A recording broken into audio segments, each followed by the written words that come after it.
Hello guys സുഖമാണ്. അപ്പോൾ ഞങ്ങൾ പോസ്റ്റിങ്ങിന് പോകുമ്പോഴത്തേക്ക് മാസ്ക് വേണമായിരുന്നു. അത് വാങ്ങാൻ വേണ്ടി ഞാനും ഒക്കെ കൂടെ പോവുകയാണ് ഗൈസ്. അപ്പോൾ പോകുന്ന വഴിക്ക് ഞങ്ങൾ രണ്ടുപേരും കൂടി ചെന്ന് 2 മാസ്ക് 2 ലേസൊക്കെ വാങ്ങി കഴിച്ച് ഗൈസ്. എന്നിട്ട് ഞങ്ങൾ രണ്ടുപേരും നേരെ ഹോസ്പിറ്റലിലേക്ക് പോകണം. ഞങ്ങൾ ഹോസ്പിറ്റലിലേക്ക് ചെന്നപ്പോഴത്തേക്കും ബാക്കി പിള്ളേരെല്ലാം ഹോസ്പിറ്റലിൽ വന്നിട്ടുണ്ടായിരുന്നു. ഇപ്പോൾ ഞങ്ങൾ എല്ലാവരും ഒന്നിച്ച് ഡ്യൂട്ടിക്ക് കയറി. അവിടെ ഞാൻ ഡ്യൂട്ടിക്ക് നിന്ന സമയത്താണ് ഗൈസ് ഈ ഒരു വാർത്ത കണ്ട്. ഈ വാച്ച് കിട്ടിക്കഴിഞ്ഞാൽ നമ്മൾ റിച്ച് ആവുമെന്നൊക്കെയാണ് പറഞ്ഞത്. ഈ പുള്ളിക്കാരനൊക്കെ റിച്ച് ആയെന്നാണ് തോന്നുന്നത്. ഞാനൊരു വാച്ച് വാങ്ങാൻ പോകണം ഗൈസ്. ഞങ്ങൾ ഡ്യൂട്ടിയൊക്കെ കഴിഞ്ഞ് വെളി ഇറങ്ങിയപ്പോഴത്തേക്കും ഒരു ഉച്ച സമയമൊക്കെ ആയിരുന്നു. അത്യാവശ്യം നല്ല ചൂടും കാര്യങ്ങളൊക്കെ ഉണ്ടായിരുന്നു. ചൂടത്ത് ഇരുന്ന് ചായ വാങ്ങി കുടിച്ചു ഗൈസ്. എന്നിട്ട് ഞങ്ങൾ ബാക്കി പിള്ളേരൊക്കെ വന്നുകൊണ്ടിരിക്കുക ഡ്യൂട്ടി കഴിഞ്ഞിട്ട്.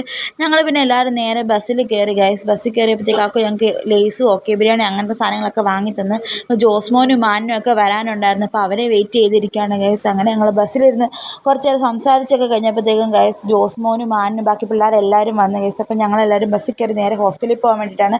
തമ്പുരുവിൽ നിന്ന് OT ആയതുകൊണ്ട് അവൾ വൈകുന്നേരമേ വരത്തുള്ളൂ. ഇതാണ് രായൻ ഗൈസ്. അങ്ങനെ നല്ല ട്രാഫിക്കും കാര്യങ്ങളൊക്കെ ഉണ്ടായിരുന്നു. അതെല്ലാം കഴിഞ്ഞ് ഞങ്ങൾ ഹോസ്റ്റലിൽ ചെന്നു ഗൈസ്. OT വളരെ ഗുഡായിരുന്നു ഗൈസ്. എന്തോ പറയേണ്ടത്, ആദ്യമായിട്ടാണ് ഞാൻ OTക്കകത്ത് കയറുന്നത് തന്നെ. അങ്ങനെ അവളുടെ ഡ്യൂട്ടിയുടെ വിശേഷങ്ങളും കാര്യങ്ങളൊക്കെ ഇങ്ങനെ പറഞ്ഞുകൊണ്ടിരിക്കുകയാണ് ഗൈസ്. അതൊക്കെ അടിപൊളിയായിരുന്നു എന്നൊക്കെയാണ് പറയുന്നത് ഗൈസ്. അപ്പോൾ ഇന്നത്തേക്ക് അത്രയേ ഉള്ളൂ. ബൈ.